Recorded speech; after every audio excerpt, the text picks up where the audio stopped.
Hi, we're changing things up a little and we have a narrated PowerPoint as your video tutorial this week. And we're going to talk about chunking assignments, which basically means taking individual assignments, breaking them down into steps, and spreading them out a little bit so that we're not overwhelmed.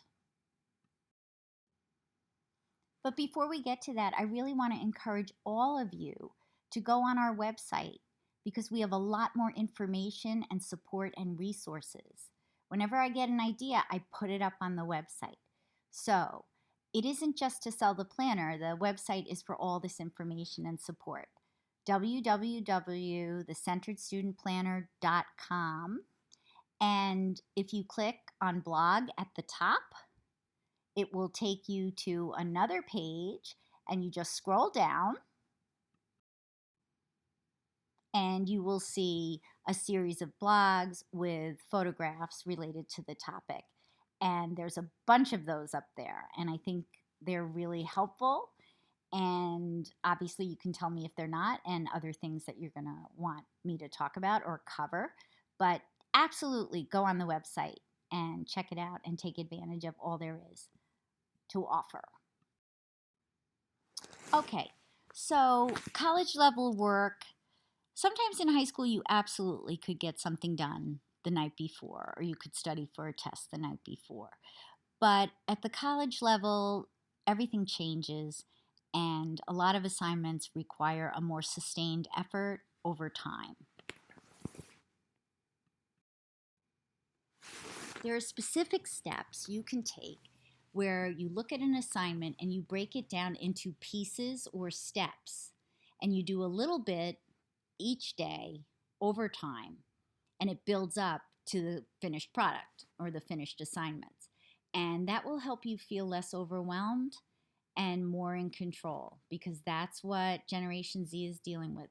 When they transition to college, they feel very, very overwhelmed by the amount of work and how to manage their time so they can get it all done. Here I just put up two typical college assignments: studying for an exam, writing an essay. But if you break those down into individual components or steps, when you study for an exam, you have to pull your notes together, you have to go over the textbook, you often might make a study guide or create index cards, flashcards of definitions, quiz yourself. So really we're looking at 5 chunks. So if I had an exam on a Friday and it's Sunday night and I'm tired and I'm getting ready for Monday, I might say, okay, you know what? Chunk number 1 is gathering my notes together. So that isn't too taxing. So that's what I'm going to do. I'm going to get all my things together in order to study. And then Monday, Tuesday, Wednesday, Thursday, I would do the other steps. That's what we mean by chunking. Let's talk about a research paper. There will be an in-depth tutorial on how to do a research paper also up on the website, and I will post that on social media, but I also wanted to remind you if you want to go on there, and I will break this down, what I'm about to show you, into a lot more detail, but it's going to be longer, so I'm not going to do that right now. I came up with 9 chunks for the average, maybe 5 to 8 page research paper, starting with just picking the topic, gathering research, writing a rough draft, the good old works cited page, proofreading, spell checking, checking your spell checker because it isn't always correct. So there's 9 different chunks that lead up to having a finished research paper. Specifically, what you want to do when you are chunking is count backwards from the due date.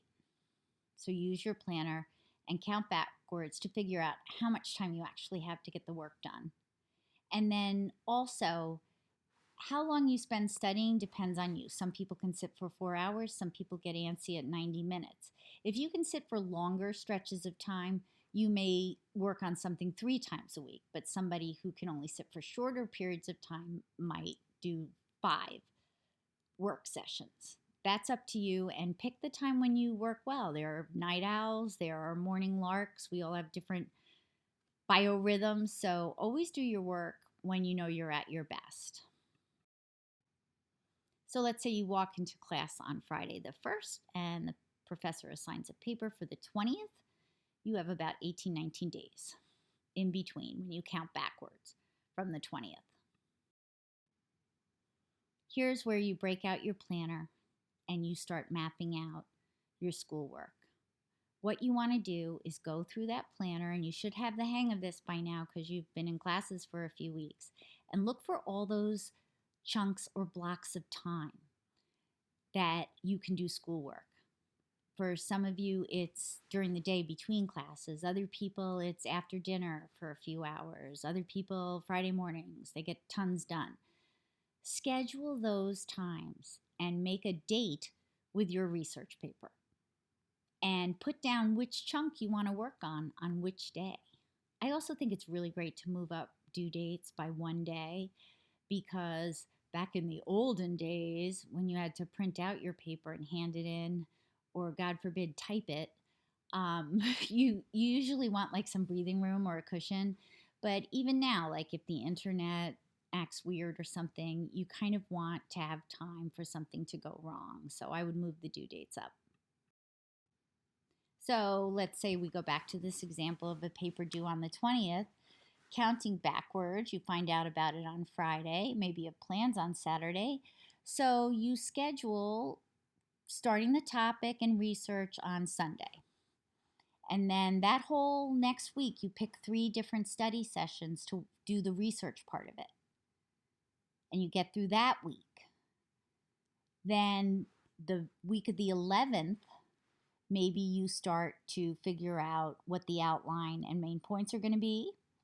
And your study research paper dates or sessions for that week are going to be the rough draft. Maybe Friday, you have an hour and a half. You can bang out the Works Cited page using easybib.com or some other wonderful citation generator. And then you have that weekend, okay, not to start from the beginning, but really to just kind of take your time and finish writing the paper, editing, and polishing it, hopefully with it being done on the 18th. Big sigh of relief, and it's all good to go for when it's due. And who knows, maybe you can submit it early. Here's the bottom line.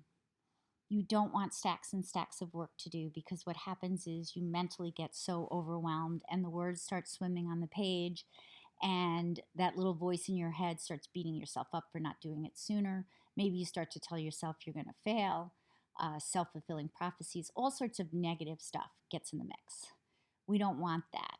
We want to be rested the night before things are due. We want to take care of ourselves. So last example, I'm going to give a midterm on 6 chapters in October.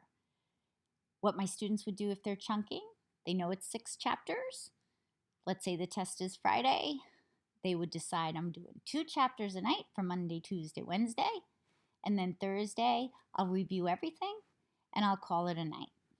That is chunking. It sounds maybe hard to do, but it is one of the best habits you can get into now. Take control of your time. Use that planner. Write in these dates, and you're making a date with success, really. Okay, I'll talk to you soon.